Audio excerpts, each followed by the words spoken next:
This morning, we found out, as I'm sure you already have, that Colin Powell has passed away, apparently with complications due to COVID-19. The family put out a statement saying, General Colin Powell, former US Secretary of State and Chairman of the Joint Chiefs of Staff, passed away this morning due to complications from COVID-19. They did note that he was fully vaccinated, and they say, we have lost a remarkable and loving husband, father, grandfather, and a great American. The complications due to COVID thing has to do with the fact that he had multiple myeloma, cancer of plasma cells that suppresses the body's immune response. A little bit later on, that is going to come into play in some of the other commentary we're seeing around the vaccine and all that. I want to give you sort of his official bio before we go into our own commentary. He's a veteran of the Vietnam War. Powell rose to the rank of 4-star general, and in 1989 became the first black chairman of the Joint Chiefs of Staff. In that role, he oversaw the US invasion of Panama and later the US invasion of Kuwait to oust the Iraqi army in 1991. In 2001, George W. Bush appointed him Secretary of State, the first black American to hold that position. So he has had these positions. Some of them were, historic. A black man had never held those positions before. He had, a notable run for the presidency on the Republican side. For many people, though, his legacy is better encapsulated by what he did after all of that. So he becomes Secretary of State under George W. Bush. So what does that mean? Well, if you're not familiar with the George W. Bush presidency, they did a lot of bad things that were consequential immediately and for a very long time and killed a lot of people. And unfortunately, Colin Powell was a part of that, making the case for those wars. In 2003, he went before the UN Security Council at Bush's behest to make the case for the war.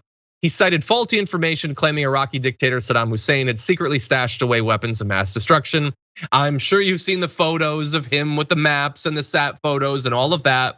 It was garbage intelligence, but it was used to scare the American public, to tell them, we've got to do something now, desperately now. He's hiding nukes, and the world is such that Saddam Hussein's gonna nuke the US from halfway around the world somehow, or he's gonna give it to a terrorist and they're gonna bring it in, and it's gonna be the sum of all fears all over again.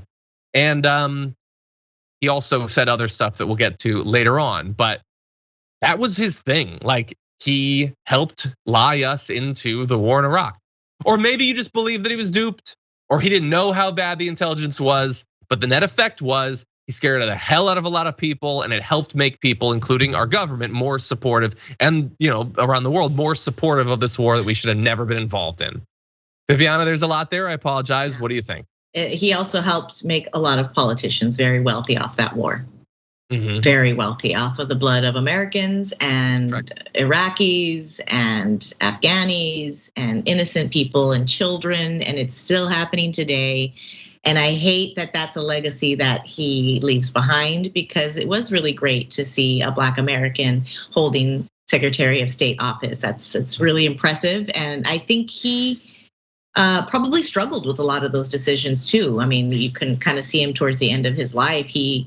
I think you gotta have regrets. He didn't seem like a bad guy, but when you're in that world and you make those decisions based on your career and justifying your position and appeasing whomever's in charge.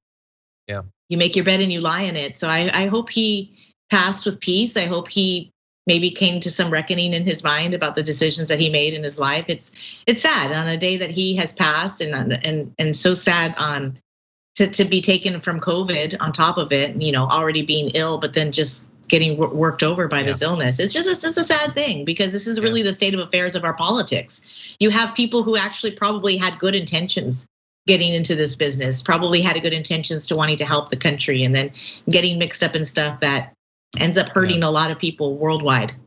But he had an impact, that's for sure. And I agree. Like, some of the stuff, like he seemed to hate the direction that the Republican Party had gone in, lately. But I will point out that when he was serving in a Republican administration, that was a terrible administration too. Yeah. In a lot of ways, and not just foreign policy. In some ways worse. I know we hate Trump. In some ways, more consequential. But the Bush family has done a lot of damage. They have. And it's easy for us to be like, oh, Trump. But Bush Jr. and Senior, Yeah, they were problematic. They were problem children. Totally. And look, some people might be listening and thinking, why are you focusing so much on this? When someone dies, you shouldn't criticize them. Respectfully, no. I don't believe that. Like if you, for some reason, don't want to be criticized after you die, which I don't know why you'd care, you're dead. But if you don't want to be criticized, don't do anything worth criticizing. And then they might turn around and say, well, what about when the people you like die? Well, look, the politicians that I like will eventually die, and I don't think they have anything like this to answer for. And if they do, then they deserve the criticism. They might say, well, what about Obama? I'm gonna criticize Obama when Obama eventually dies. I mean, I'll probably die before he's in better shape than me, but yeah. We criticize Obama while he's alive. Why not? Exactly. I'm gonna do both of those things. He is a public person. He was a public servant. So you're not lambasting him with like lies. This is stuff that he did. And he knows he did it. I mean, there were no weapons of mass destruction. Yep, 100%. Colonel Jessup ordered the code red. Exactly.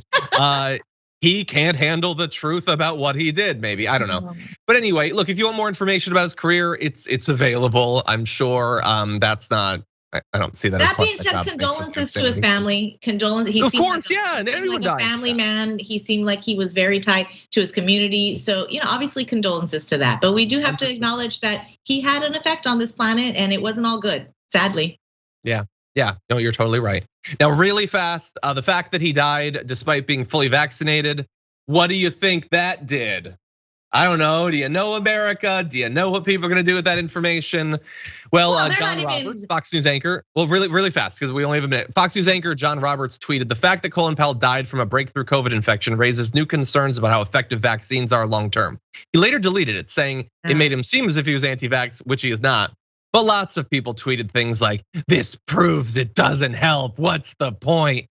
First of all, he had an immune suppressing condition. Second of all, that's not how protection works. And I will say, as I always do, nobody who has a gun would get rid of it if they found out it didn't provide 100% protection, but it doesn't provide 100% protection. So let's just be very clear about that. Yeah, but these are the same people that are gonna say he died of cancer, not of COVID. So, Well, look, he died and he had COVID. It didn't help. It didn't help, I'll say that. But get a vaccine because it will provide the best protection you have available to you. And a lot of people are still needlessly dying from COVID.